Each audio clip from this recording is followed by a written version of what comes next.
साहब मुमताज़ भट्टी, आपने कहा कि इशू टॉपिक के ऊपर बात करें। एक टॉपिक 9 मई है जिसके बारे में आपने अनाउंस किया था। फ़ौज का एक वाज़ेह मौक़िफ़ था कि जब तक माफ़ी नहीं मांगी जाती जिन्होंने ये किया उस वक़्त तक उनके साथ बात नहीं होगी। बड़े बड़े एंकर ये खबरें दे रहे हैं कि कोई गैर सियासी लोग जो है वो बातचीत कर रहे हैं उस जमात के सरबराह के साथ जो कि 9 मई में मुलव्वस थी, और कोई डील की बातें हो रही हैं। इस पे लेटेस्ट अपडेट क्या है? क्या फ़ौज ने अपना कोई मौक़िफ़ नरम किया है? क्योंकि दूसरी तरफ से भी स्टेटमेंट्स जो है ना वो कोई मिली जुली आ रही हैं, कोई नरम स्टेटमेंट्स दूसरी तरफ से भी आ रही हैं जो कि ये ज़ाहिर करती हैं कि उन्होंने अपने मौक़िफ़ में कुछ नरमी पैदा की है।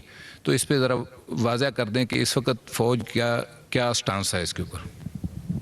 देखें, इस मौजू पे जो फ़ौज का बड़ा वाज़ेह मौक़िफ़ है, जो 7 मई की ISPR की प्रेस कॉन्फ्रेंस थी उसमें ये बयान किया गया था। ना उसमें कोई तब्दीली आई है और ना ही आएगी।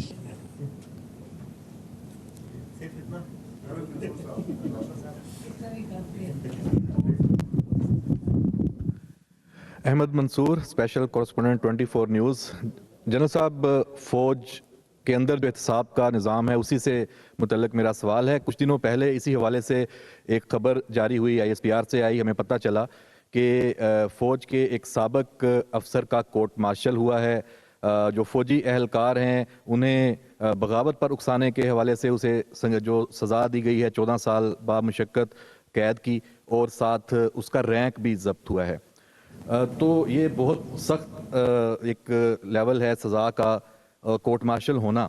इसकी अगर कुछ तफसीलात के कौन से ऐसे इल्ज़ामात हैं जो साबित हुए हैं जिनकी बिना पर ये सज़ा हुई है। साथ ही से जुड़ी एक बात कि ये भी बैरून मुल्क है जिसको सज़ा हुई है, अकबर हुसैन, और इसके अलावा और भी 2-3 केसेस हैं जो जिनका कोर्ट मार्शल हुआ था, वो भी बाहर बैठे हैं। आदिल राजा है, हैदर मेहदी है और दीगर। और आपने पिछली जो प्रेस कॉन्फ्रेंस है उसमें डिजिटल दहशतगर्दी की भी बात की थी, और इन सब पे उससे जुड़े इल्ज़ामात भी हैं कि वहाँ बैठ के वो इसमें भी मुलव्वस हैं। तो सर, मेरा दूसरा सवाल इसमें ये है कि ऐसे होगा, ये लोग तो कोर्ट मार्शल के बाद भी मज़े कर रहे हैं। देखें, पहली बात तो ये है कि डिजिटल दहशतगर्दी जो है इसकी जो खिलाफ जो पहला लाइन ऑफ डिफेंस है ना, द फर्स्ट थिंग जिसने इस डिजिटल दहशतगर्दी को काबू करना है, इसका तदारक करना है, वो है कानून। ठीक है।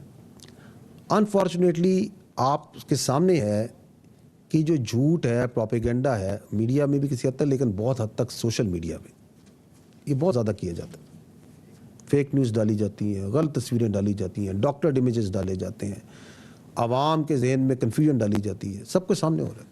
गलत बातचीत की जाती है, खुल के गलत बातचीत करते हैं, झूठ बोलते हैं। लेकिन कानून उसके अगेंस्ट अपना रास्ता उस तरह नहीं बना रहा जिस तरह इसको बनाना चाहिए।